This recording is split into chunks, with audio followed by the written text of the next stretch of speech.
c'est bien encadré. Alors, ici, donc, nous allons vous présenter donc, le chariot d'une couveuse automatique de 1056 œufs. Alors là, vous avez donc ce qu'on appelle donc des alvéoles 38, parce que vous avez 1, 2, 3, 4, 5, 6, 7, 8, 1, 2, 3, 4, 5, 6, 7, 8, 9, 10, 11. Alors, 11 fois 8, ça fait 88. Et quand on multiplie par le nombre en multiple, donc, on a 1056 œufs. Là, vous avez le moteur de retournement. Voilà. Ça, c'est ce qu'on appelle les switches. Alors, ça veut dire que vous avez donc une rotation de l'angle. Il va faire 45 degrés à gauche et faire 45 degrés donc à droite, de telle sorte que la vascularisation se passe bien. Ça veut dire que lorsqu'il y a le processus d'environnage, que ça ne soit pas collé à la coquille. Donc, ce retournement se fait chaque 2 heures. Voilà. Chaque 2 heures, on part à gauche, après on vient donc à droite. Voilà. Et comme vous pouvez le voir, et tout ça c'est confectionné ici donc au siège. Voilà, ça ce sont les fils donc qu'on fait le branchement avec le moteur de retournement.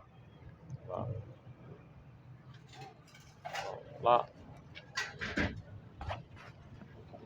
vais présenter donc le coffrage que nous sommes en train de confectionner.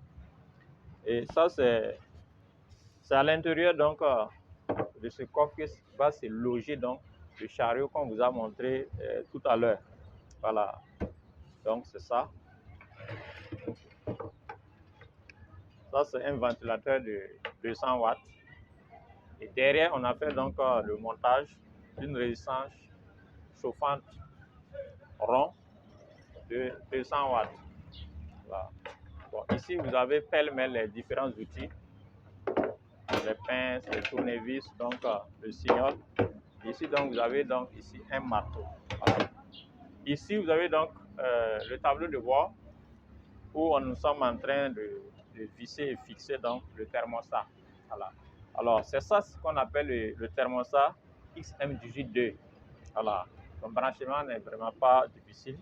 Alors quand vous prenez part donc à la formation, alors en une semaine vous pouvez comprendre comment ce thermostat marche et comment on peut faire l'installation. Voilà.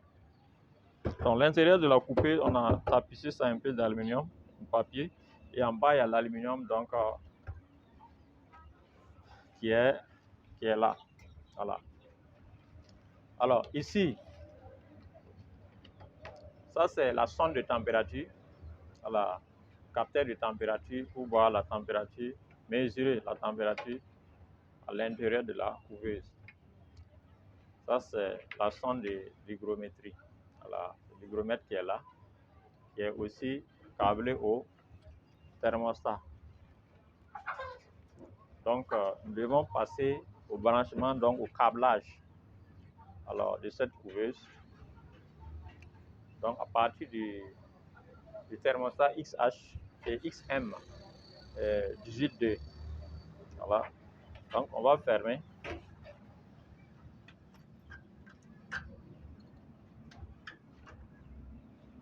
Voilà. Alors pour faire donc le câblage donc de ce thermostat, nous on a préféré d'abord continuer et commencer. On a préféré commencer d'abord par fixer les fils à l'intérieur de la couveuse. Et c'est ce qu'on est en train de faire. Alors, cette étape vous sera vraiment expliquée en long et en large dans les jours à venir. Alors, merci de nous avoir suivis et à la prochaine.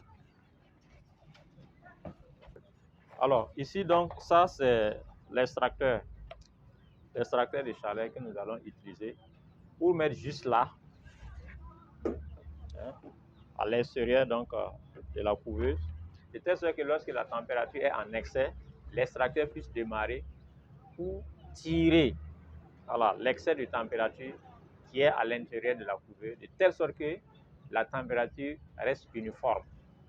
Voilà. Et ça aussi, on va faire le câblage et puis bon, faire le montage. On va remettre ça dans le carton.